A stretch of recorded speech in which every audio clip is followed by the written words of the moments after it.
The thing is that the Supreme Court has exerted itself very positively in the area of ensuring independence and autonomy for the local governments. That's one area of judicial activism.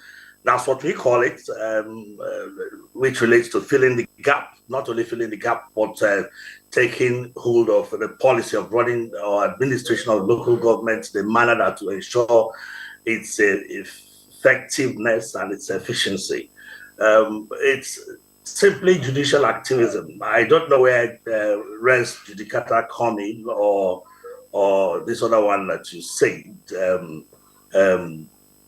stare decisis. It doesn't come in anywhere. The Supreme Court is a court of policy, being that it is not just there to interpret the laws, but also to formulate policy, to give direction to certain government directives and principles to ensure that systems do not run amok or they do not go comatose, in the sense that also people are allowed to exercise their power in accordance with the provisions of the Constitution. Section 7 of the Constitution is very clear on that the system of a democratically elected local government is hereby under this Constitution guaranteed.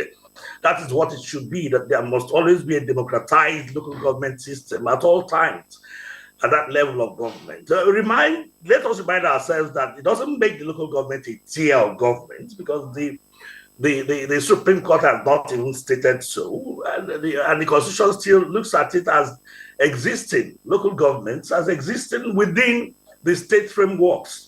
But be that as it may, it's a step in the right direction, but it leaves with us with a whole lot of gaps and inadequacies here and there that I think it will be very difficult for us to fill if you are not to do things relating to amendments of the Constitution, if you are not to do anything relating to certain structural adjustments that will accommodate that judgment. The judgment is like a bolt in the sky to wedge itself into a particular situation to create something that is similar to a situation of reasonableness, a situation of certainty in the local government system. The implementation of that judgment will not be a very easy thing, because there are, like I said, there are certain areas that the Supreme Court had not taken a very good look at, and probably to have taken its time to wade into those areas and see what it can do, except maybe we have to return to the Supreme Court, and that's in the area of the existence of the Local Government Service Commission, which is directly under the state structure, the existence of the State Independent Electoral Commission, which is directly under the state structure. It's governors that appoint, and people have been suggesting, for instance, that these things be made as part of the federal administrative agencies. But that is like transferring this loyalty from the governors to Abuja. And we know what Abuja politicians can do with it. So to ensure that the judgment is given the proper place it deserves within the annals of our administrative system, I think what is important is to ensure that the local governments are given full autonomy.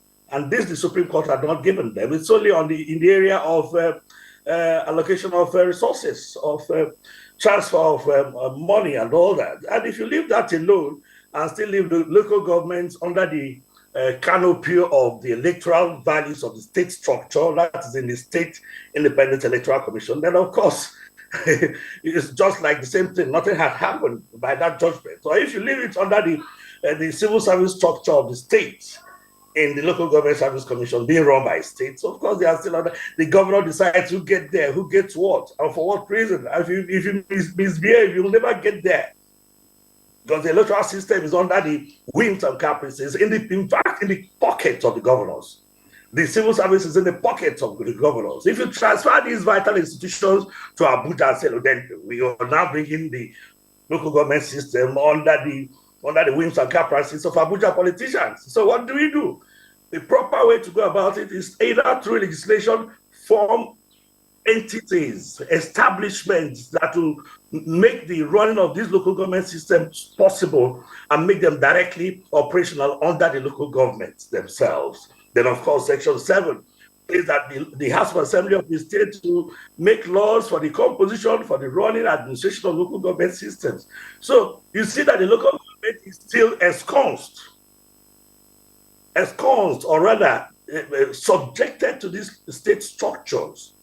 But then if we are trying to give it some tiership, like local government is a tier of government, okay, then what should be done is to follow that judgment. And if you see areas that cannot be implemented, being a decision of the highest court in the land, a decision of the Supreme Court of Nigeria, then all things must be done legislatively, administratively, structurally, to ensure that the local government have full and independent status to be able to run their own affairs.